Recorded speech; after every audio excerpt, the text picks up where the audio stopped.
এটাই হলো এই যে দেহের মধ্যে, আমাদের দেহের মধ্যে দেহি বাস করছেন, পরমাত্মা বাস করছেন। এই পরমাত্মা আছেন বিধায় এই দেহটার, জড়বস্তুটার আদর আছে, কদর আছে। এই দেহ থেকে যখন পরমাত্মাটা চলে যাবে, এই দেহটার আর কোনো আদর থাকবে না। এইটাই দেহ থেকে যে পরমাত্মা, এই পরমাত্মা আছে বিধায় আমরা চলছি। প্রকৃত আমরা জড় দেহকে মায়া মোহতে পড়ে ভালোবাসছি। মায়ায় পড়ে যখন দেহটা চলে যায়, পরমাত্মাটা চলে যায়, মৃত দেহটাকে নিয়ে আমরা কত কিছু বলি, তাই না? কেন বলি? দেখুন, কেউ কিন্তু ভালো ওই দেহটাকে ভালোবাসি না। মায়া জগতে আমরা যারা ভালোবাসি, আমরা বলি স্ত্রী ভালোবাসে, পুত্র ভালোবাসে, যার যার স্বার্থে নিয়ে ভালোবাসা। আপনারা হিসাব করে দেখবেন, প্রকৃতপক্ষে কেউ কাউকে ভালোবাসি না, যার যার স্বার্থের বিনিময়ে ভালোবাসি। স্বার্থ ফুরিয়ে গেলে আর ভালোবাসা থাকে না। একজন পিতা যদি একজন অবিবাহিত কন্যাকে রেখে মারা যায়, হঠাৎ দেখবেন সেই মেয়ে কান্না করে, বাবা তুমি আমাকে কোন অবস্থায় রেখে গেলে, আমার কোনো ক্ষতি করে গেলে না। স্ত্রী কান্না করে, ওগো তুমি কিভাবে এই অবস্থায় আমার ছেলে মেয়েকে এই দুরবস্থায় তুমি রেখে গেলে, এখন তোমার সন্তানদের নিয়ে আমি কিভাবে বাঁচব? কি তাহলে ওই দেহটার জন্য ভালো কাঁদে? কাঁদে তো তার অভাবের জন্য। মানুষের যার যে জিনিসের অভাব, সেই অভাবটা সেই ব্যক্তি যে পূরণ করতেন, সেই অভাবটার তাড়নায় সে কাঁদে। তাহলে সেই ব্যক্তিকে জন্য কি কাঁদে? সেই ব্যক্তির জন্য কাঁদে না, আমরা কাঁদি না। তাই এই মিছে মায়ায় মোহতে পড়ে আমরা দুর্নিবার ভাবে ছুটে চলে অক্লান্ত পরিশ্রম করি। যাদের জন্য এত কিছু করছি, তার বিনিময়ে পাই কি আমরা? আঘাত, তাছাড়া আর কিছুই নয়। একজন শিশু যখন ছোট থাকে, তার যদি মুমূর্ষ অবস্থা হয়, পিতামাতা দিনরাত মাথার শিওরে বসে আত্মনাদ করে ভগবানকে ডাকেন, হে গোবিন্দ তুমি আমার জীবন নাও, আমার প্রাণ নিয়ে তুমি আমার সন্তানের প্রাণ ভিক্ষা দাও ঠাকুর। কি বলি না? আর সেই শিশুই বড় হয়, পিতামাতা সেই পিতামাতায় একদিন বৃদ্ধ হয়, বয়স্ক হয়, শয্যাশায়ী হলে তার যখন কর্মক্ষমতা হারিয়ে ফেলে, তখন সে বলে কি, হে গোবিন্দ তুমি একে এই জগৎ থেকে উঠিয়ে দাও, এই কষ্ট আর সহ্য হয় না। বলি না? তাহলে কি ভালোবাসার বিনিময় কি? এমনও হয়েছে, কথা বলা ঠিক নয়, এখন বর্তমান যুগে শিক্ষিত সমাজ হয়ে পিতামাতার গোডাউন ভাড়া দেওয়া শিখছে ছেলেরা। অনেক আছে, এগুলো ইন্ডিয়ায় বেশি প্রচলন। পিতামাতার ছেলে মেয়ে চাকরি করেন, পুত্রবধূ চাকরি করেন, বাবা মা বৃদ্ধ হলে তাকে বৃদ্ধাশ্রমে রেখে দেন। মাসে মাসে তার সেবার জন্য গোডাউন ভাড়া দিয়ে আসেন। ওই মাতৃগর্ভে ছিলেন 10 দিন, 10 মাস। এই কি ভালোবাসা? শাস্ত্রে বলেন, মাতৃভক্তি পিতৃটান, সেই সন্তান হন কীর্তিমান। তাই মাতা পিতার প্রতি শ্রদ্ধা আসবে কি করে? সেই রকম সৃষ্টি আমরা করি না। সাধুসঙ্গ করি ঠিক, আগে সন্ত্রাসী জন্ম হয়, সন্ত্রাসী সৃষ্টি করে তারপর যাই সাধুসঙ্গ করতে, ভক্ত সঙ্গ করতে। সন্ত্রাসীর জন্ম দিয়ে তারপর সাধুসঙ্গ ভক্ত সঙ্গ করতে যাই। আরে সাধুসঙ্গ করতে হলে সৃষ্টির আগে তার সাধুসঙ্গ করতে হবে। গুরুর আশ্রয় সৃষ্টির আগে তার নিতে হবে। নিজে ভালো হলে তবে তো আদর্শবান সন্তান পৃথিবীতে আনতে হলে আদর্শবান পিতামাতার প্রয়োজন। নিজেই জানি না, আর সন্তানকে শিখাবো কি? ঘুম থেকে উঠে মাঝে বলবে, রে সূর্যকে প্রণাম কর। মাকে যদি ছেলে বলে বসে, মা তুমি একটু করে দেখাও, সেই ভয়ে করাই না, কারণ নিজেই তো জানি না। নিজে যদি অন্ধ বন্দী হয়, নিজের হাত যদি বাঁধা থাকে, আর একজনের বন্ধন খুলবে কি করে?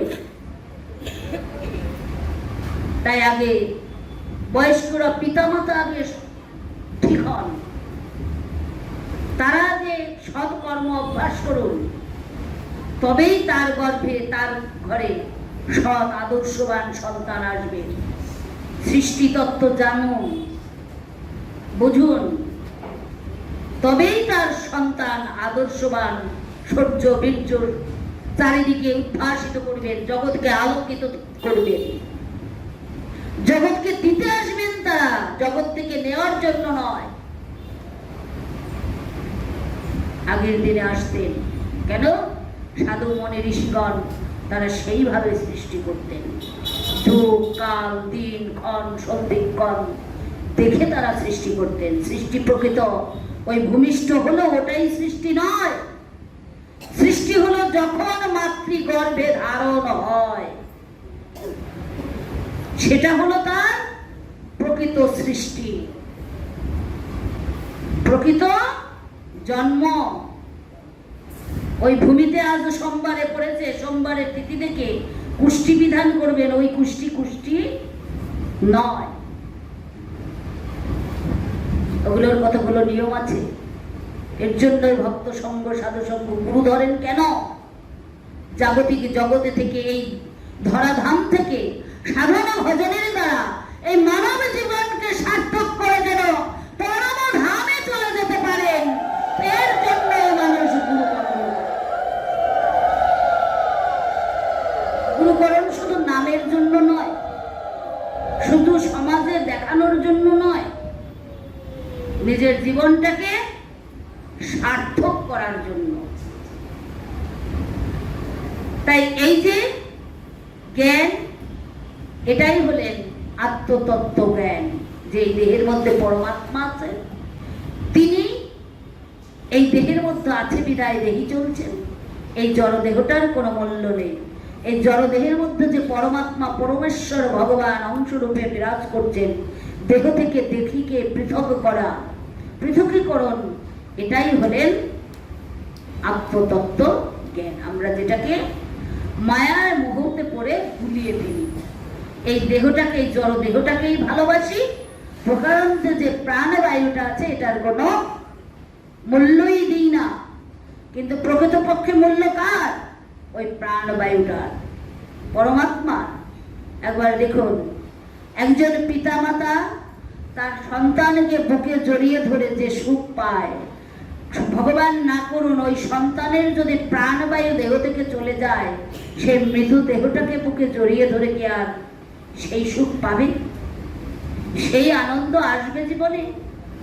তাহলে ভালোবাসি কাকে? প্রকৃতপক্ষে আনন্দ সুখ কোথায়? সেই পরমেশ্বর ভগবানের।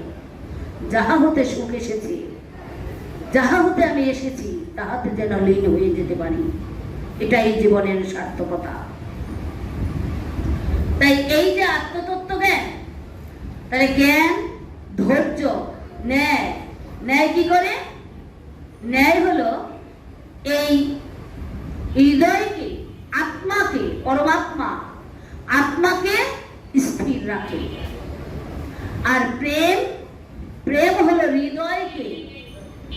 ভগবান কি বলছেন? ভক্তের হৃদয়ে কৃষ্ণের সতত বিশ্রাম। প্রেম হলো হৃদয়টাকে স্থির রাখে। আর সমর্পণ, সমর্পণ হলো দেহের সর্ব অঙ্গকে, দেহের সর্ব অঙ্গের আবেগকে তিনি দমন করে এই দেহের সমস্ত কিছুকে ভগবত চরণে সমর্পিত করেন। যখন এই দেহের সমস্ত কিছু সমর্পিত হয়ে যায়, দেহের সর্ব আবেগকে দমন করে এই দেহ যখন একনিষ্ঠ হয়ে ভগবানের চরণে সমর্পিত হয়, তখন হয় তার ধর্ম। ধর্ম তো সহজ নয়। আমরা অনেকে মনে করি দান করেছি ধর্ম হয়ে গেল। ও বাবা, ধর্ম হলো কি করে? দান করবেন, সাথে সাথে আবার সাইনবোর্ড টানিয়ে দিতে হবে, অমুকে এই দান করেছেন। যদি না দিই তাহলে দেয় না কেউ। ঘটনা সত্য কিনা? মাইন্ড করবেন না। ঘটনা সত্য কিনা? যদি নাম প্রচার করা না হয় তাহলে সেখানে দান করে না। তাহলে এই দানে কাজ হলো? শাস্ত্রে কি বলেছেন? তাহলে কি সমর্পণ করলাম আমরা ভগবানকে? তোমার জিনিস তোমাকে দিয়েছি, এটা আবার নামের গরিমার কি আছে? তুমি আমাকে দিয়েছো, তোমার জিনিস তোমাকে দিয়েছি, এটা আবার আত্মগর্বের কি আছে? কিন্তু সেই গর্ববোধটাই করি। অমক মন্দিরে আমি 1 লক্ষ টাকা দান করছি, আমি যেই একদিন দিচ্ছি সেই নামটাকে আমি নিজে আজীবন প্রচার করে যাচ্ছি, লাভ হলো কিছু? এ কি হলো ধর্ম? বলি তো, আমরা বলি, আমি বলবো কেন, শাস্ত্রে বলে যে দানে পাপস্খলন হয়। দানে পাপস্খলন তখনই হবে দান দিয়ে যে নিজে না বুঝতে পারে আমি দান করেছি। নিজের হৃদয়ে এই অহমিকা যদি না আসে তাহলে সেই দানে পূর্ণ হবে। আর আমি ওই গলায় ঝুলিয়ে দিলাম 1000 টাকার নোট, পাশে আবার কাগজে লিখে দিলাম দান দাতা অমুকে, লাভ হলো কিছু?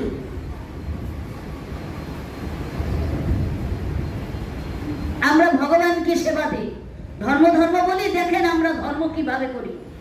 ভগবানকে সেবা দেই, কালী মন্দিরে যাই, সকল জায়গায় যাই, দেবতাকে প্রণাম করি, শ্রদ্ধা করতে হবে, প্রণাম করি, তার সেবার জন্য কিছু দেই। দিয়ে কি করি? সন্দেশের মোচায় সন্দেশ দিই, দেখি না? সন্দেশ দিয়ে সেই কাগজে সেই বাটায় আবার নিজের নাম লিখে দিই, দেখি না?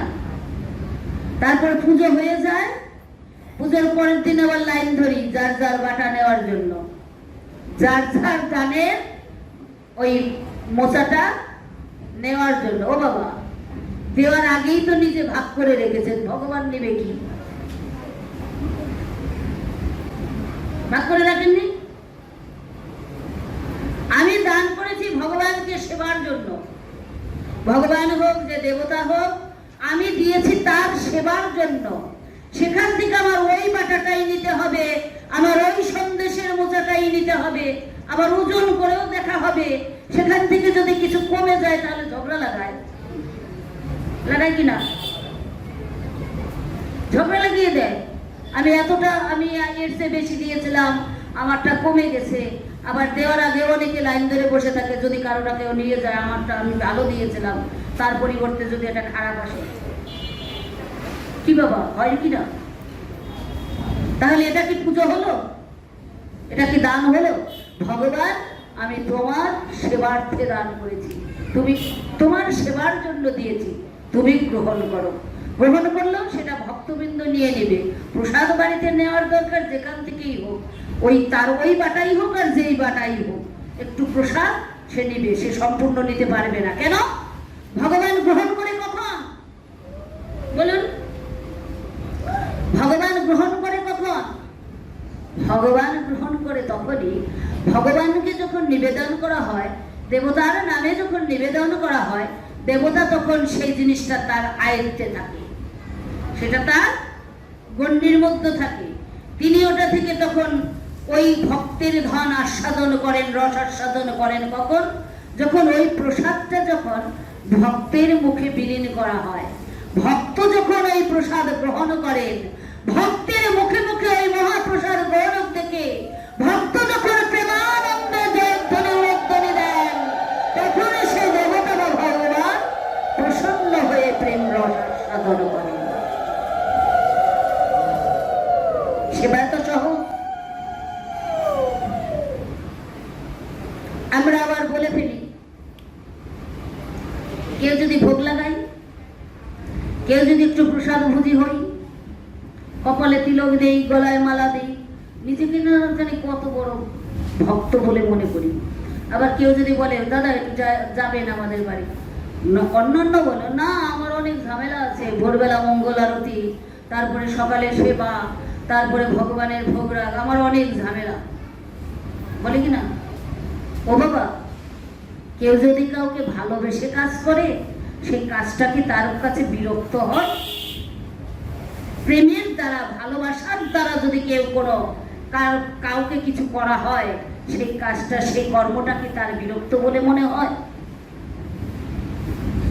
তাহলে আমি যদি ভগবানকে ভালোই বাসি, তাহলে ঝামেলা কথাটা কেন বলছি? যদি বলে, ওরে জীব, তোরা যদি আমার কর্ম করতে, সকল কিছু তোদের আমি দিয়ে দিয়েছি, সকল কিছু তোরা ভোগ করবি, তোদের থেকে কানা করিও লইব না, বলেছি যাহা কিছু করবি আমাকে অর্পণ করে করবি, তাহলে পদ্মপত্রে যেমন জল লাগে না, তোরাও তেমন তোদের কর্মবন্ধনে আবদ্ধ হবি না। সেই কাজটুকু করতে যদি বলি আমার ঝামেলা হয়, আমার অনেক ঝামেলা। ও বাবা, কারো যদি সন্তান থাকে, সন্তানকে মা এত কাজ কর্ম করেও সন্তানের আদর যত্ন করে, সেবা যত্ন করেন না মা? করেন না বাবা? তাহলে কোনো মা কি বলে এই সন্তানটা হয়েছে আমার জীবনের যত জ্বালা? কোনো মা বলে? কেন বলে না? কারণ সন্তানকে সে, তার পুত্রকে বা তার কন্যাকে সে হৃদয় দিয়ে ভালোবাসে। কাউকে যদি ভালোই বাসা যায়, তাহলে সেই ভালোবাসার বস্তুটাকে নিয়ে, তাকে নিয়ে সেবা পূজা, তার বিনিময়ে তার পিছনে কোনো কর্ম করা তার কখনই বিরক্ত বোধ হতে পারে না। এই কথাটাও আমাদের ভুল। ভগবান যদি বলে, ওরে তোরা আমার কাজ করে যদি ঝামেলাই মনে করিস, তোরা করিস কেন? তোদেরকে কি করতে বলেছি নাকি? আমি করতেই হবে, যে যেমন কর্ম করবো সে সেমন ফল পাবো। তাহলে এই যে দেখুন ধর্ম কোথায়। দান করছি, তার মধ্যে অহংকার। পুজো করছি, তার মধ্যে অহংকার। এই অহংকার শূন্য হতে হবে। নিজে কর্ম করছি এই অনুভূতিটা হৃদয় থেকে ত্যাগ করতে হবে। যতক্ষণ পর্যন্ত ত্যাগ করতে না পারবো, ততক্ষণ পর্যন্ত সে ভজন পথে অগ্রসর হতে পারবে না। এগুলো বন্ধ করতে হবে। কিন্তু আমরা ধর্ম এমন করছি বাবা, ধর্মের মধ্যেই হিংসার গুড়ামি যত বাড়িয়ে তুলছি। নিজে হিংসাটা বর্জন করতে হবে।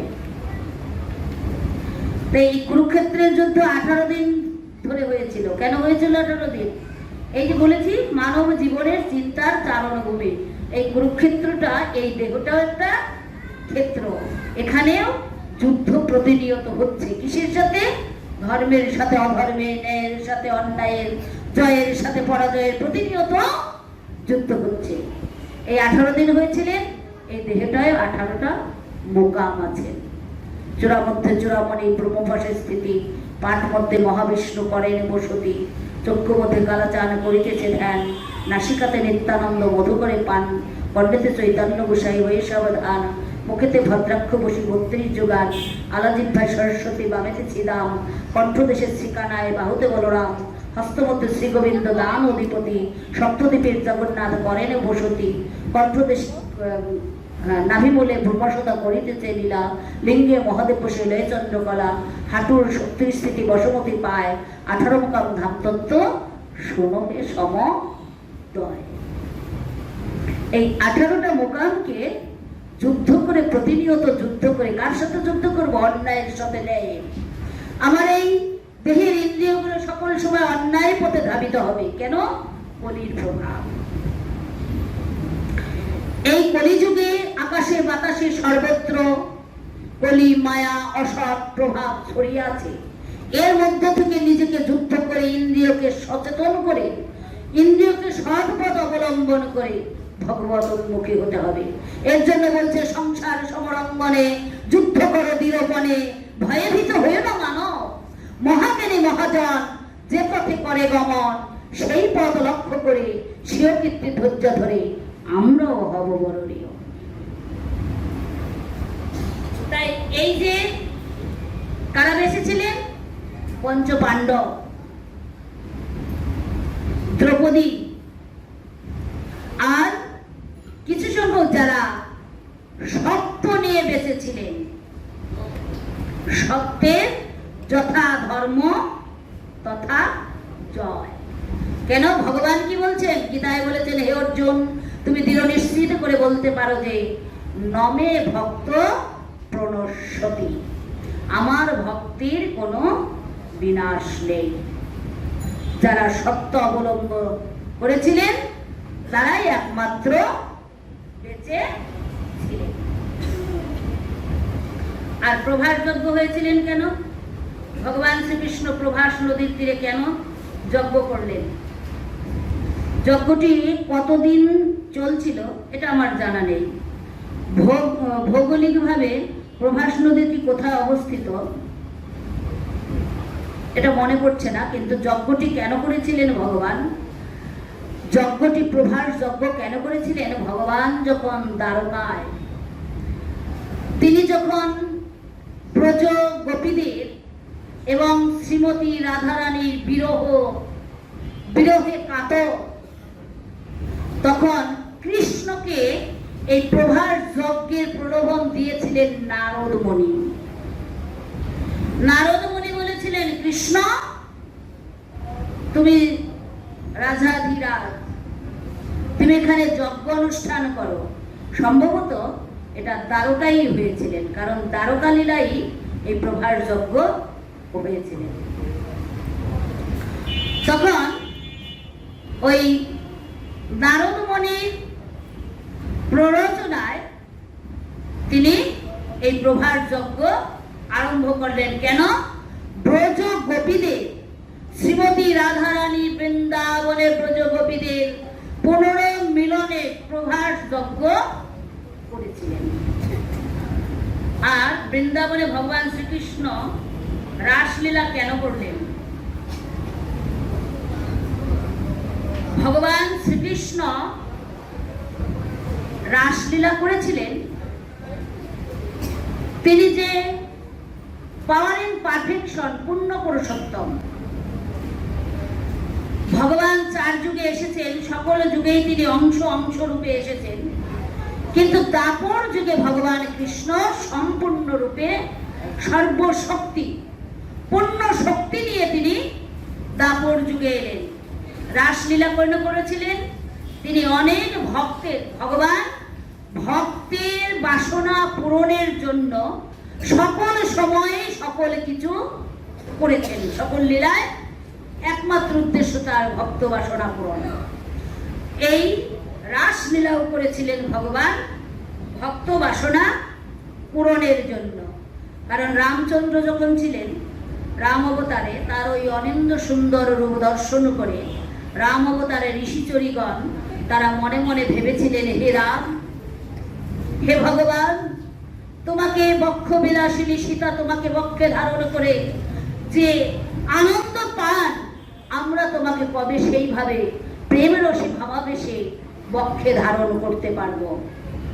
তখন রাম বলেছিলেন, এর যুগে আমার হবে না, কারণ এ যুগে আমি পূর্ণ শক্তি নিয়ে আসিনি। তোমাদের এই অভিলাষ আমি পূরণ করব দাপরে, যখন আমি কৃষ্ণ হয়ে আসব। শুদ্ধচরী বৃন্দাবনবাসী কারা? এই যে ব্রজলীলায়, এই যে ব্রজ গোপীগণ যে রাসলীলা করেছিলেন, এই গোপীগণ কারা? গোপীগণ এমনই ছিলেন, তাদের মধ্যে কোনো বাহ্যের কোনো ধ্যান ধারণা জ্ঞান এগুলো তাদের কিছু ছিলেন না। সিদ্ধ ধানে যেমন কখনই অঙ্কুরোদ্গম হয় না, তেমন তাদেরও জীবনটা, তাদেরও দেহটা ওই রকম ছিলেন। তারা কামনা বাসনা শূন্য কৃষ্ণময় জগৎ। এর জন্য রাসলীলা করার আগেই তিনি বস্ত্রহরণ করলেন। কেন করলেন বস্ত্রহরণ? ভগবানকে ওই যে গোপীগণ তারা কাত্যায়নী পূজা করতেন, আর সকলেই প্রার্থনা করেছিলেন কৃষ্ণকে তারা পতি রূপে যেন পায়। বলছে, কাত্যায়নী মহাভাগে মহাযোগে নদীশ্বরী নন্দ গোপং সুতং দেবী পতিং মে কুরুতে মম। হে কাত্যায়নী দেবী, আমরা তোমার কাছে আর কিছু চাই না, ওই নন্দের পুত্র কৃষ্ণকে যেন আমরা পতি রূপে পেতে পারি। তখন ভগবান কি করলেন? কাত্যায়নী ব্রত যখন শেষ হবেন, ভগবান কৃষ্ণ বললেন, তোমরা আমাকে পতিরূপে পাবে, কৃচ্ছ সাধন করছো তোমরা, তাহলে পতিরূপে পেতে হলে দেখি তোমরা পতিরূপে পাওয়ার উপযুক্ত কিনা। কেন? ভগবান গ্রহণ করে কখন? ভগবান গ্রহণ করে তখনই একজন মানুষ, একজন ভক্ত যখন তার হৃদয়ে কিঞ্চিত তিল পরিমাণও যেন নিজের চেতনা শক্তি না থাকে, সর্বস্ব যখন ভগবানে অর্পণ হয় তখনই ভগবান গ্রহণ করেন, তাছাড়াও ভগবান গ্রহণ করেন না। তাই ভগবান কি করলেন?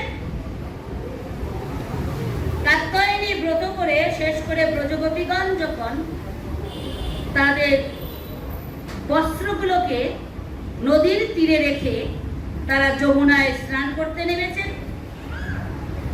এটা আরো কি করলেন? ভগবান গাছের ডালে, কদম গাছের ডালে উঠে বাঁশির সুরের শাড়িগুলোকে সব ওই সুরের তালে শাড়িগুলো উড়ে উড়ে গাছের ডালে বসলেন। কৃষ্ণ কিন্তু হাত দিয়ে তিনি কিন্তু নিচে নামেননি। আমরা অনেকে এই নিয়ে অনেক রকম কথা, অনেক রকম কুৎসা ভাবনা ইত্যাদি প্রবলন মূলক কথা বলি, কিন্তু এগুলো ঠিক না। ভগবান বৃন্দাবনে লীলা করেছিলেন 10 বছর 8 মাস কাল।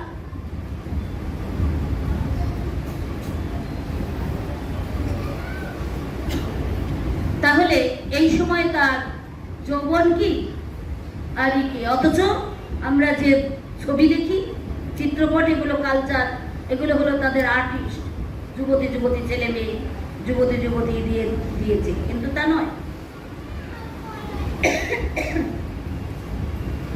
125 বছর কাল যে ধরাই ছিলেন, 10 বছর 8 মাস কাল সে বৃন্দাবনে লীলা করেছেন, আর বাকি সময়গুলো তিনি এই মথুরায় কাটিয়েছেন, আর 100 বছর কাল তিনি দ্বারকায় কাটিয়েছেন। তাহলে এই যে ভগবান পরীক্ষা করার জন্য বলছে, তোমরা আমাকে প্রতিরূপে পেতে চাও, দেখি তাহলে তোমরা কেমন প্রতিরূপে পাও। আমার প্রতি একজন প্রতিরূপে, একজন নারী তার পতির কাছে তার কি কোনো লাজ লজ্জা, লোকধর্ম, গেহধর্ম, সমাজ ধর্ম, কোন ধর্ম তার কোনো সংকুচিত থাকে? থাকে না। সকল ধর্ম পতির চরণে বিসর্জন দিতে হয় নারী। তা বলছে, তোমরা যে আমাকে প্রতিরূপে পেতে চাও, দেখি তোমাদের কেমন লোকধর্ম, সমাজ ধর্ম, গৃহধর্ম ত্যাগ করতে পারো। তাই তিনি তাদের বস্ত্রহরণ করলেন। আর একটা কারণ বস্ত্রহরণ করেছিলেন যে, দেখছেন গোপীগণ, ব্রজবালাগণ সকলেই তার প্রিয়জন, আপনজন। তাই আপনজন কোনো অন্যায় অশাস্ত্রীয় কাজ করবেন, এটা তো সে সর্বজ্ঞ কৃষ্ণ সর্বজ্ঞাতা হয়ে তার ভক্তগণ অন্যায় করবেন, এটা সে সহ্য করতে পারেন না। তিনি দেখলেন তারা দিগম্বর বেশে যমুনায় স্নান করছেন। ওই নদীতে থাকেন কে? বরুণ দেব। তাই দিগম্বর বেশ অর্থাৎ উলঙ্গ বেশে কখনো নদীতে স্নান করতে নেই। এটা ওই বরুণ দেব অসন্তুষ্ট, তাকে অসম্মান করা হয়, এটা একটা অপরাধ। তাই অপরাধটাকে ধরিয়ে দেওয়ার জন্য ভগবান তাদের বস্ত্রহরণ করলেন। তখন যখন উঠবেন দেখেন বস্ত্র নেই, দেখছেন খুলছেন, বলছে তোমরা এসে নিয়ে যাও। একজনে এক হাত দিয়ে জলের মধ্যে দাঁড়িয়ে বলছে আমাকে বস্ত্র দাও। বলছে ওইভাবে চাইলে হবে না, তোমরা উঠে আগে তোমরা দুহাত তুলে বস্ত্র চাও। কারণ কি? কেউ হয়তো লজ্জা নিবারণের জন্য এই হাত দিয়ে কেশ দিয়ে তাদের লজ্জা নিবারণের চেষ্টা করছেন। ভগবান বলছেন, তোমরা যদি আমাতে আত্মসমর্পিত না হতে পারো, তাহলে তোমরা আমাকে প্রতিরূপে পাবে কি করে? তাই ভগবান তখন ওই পরীক্ষা করার জন্য বলছে ওইভাবে হবে না। তোমরা যদি দেখবেন, আমরা অনেক সময় মন্দিরে যাই না? মন্দিরে গিয়ে বা এই যে ভক্ত সঙ্গে সাধু সঙ্গে 2 হাত তুলে নিতাই হরি বলে, জয় গুরু বলে, জয় নিতাই বলে প্রেমানন্দে ধ্বনি দেই। কেউ জয় ধ্বনি দেয়, উলুধ্বনি দেয়, তাই না? 2 হাত তুলি কেন? ভগবানকে আত্মসমর্পণ করার জন্য। কেউ যদি 1 হাত তুলে, ক্রাইম যখন ধরে, যখন পুলিশ দারোগা যখন আসামি ধরে, সম্পূর্ণ সারেন্ডার করতে হয়। সারেন্ডার করতে হয় না? যদি 1 হাত দিয়ে হবে হবে না। কেন? তার ওই হাতে অন্য কিছু অস্ত্রশস্ত্র থাকতে পারে। তাই দুই হাত উঁচু করে আত্মসমর্পণ করতে হয়, ফুল সারেন্ডার।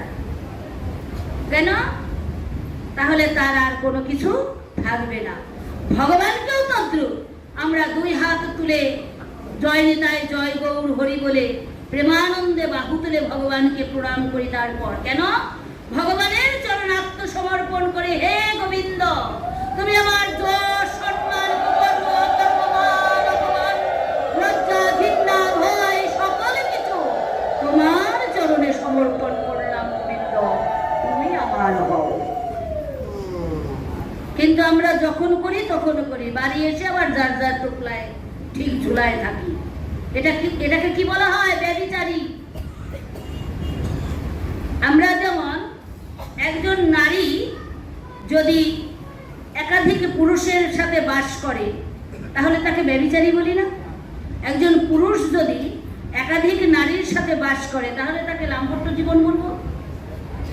এখন এবার ভাবুন, অনেকে এই যে কথা প্রসঙ্গে এসে যায়, অনেকে বলে আরে ভজন সাধন কি, অমন কৃচ্ছ সাধন কি, আবার ওগুলো করলে আত্মা, দেহের মধ্যে আত্মা থাকে, আত্মা ভগবান, ওই আত্মাকে কষ্ট দিয়ে উপবাস থেকে কাজ করলে হবে না, ওগুলো ভজন হয় না, বলে না?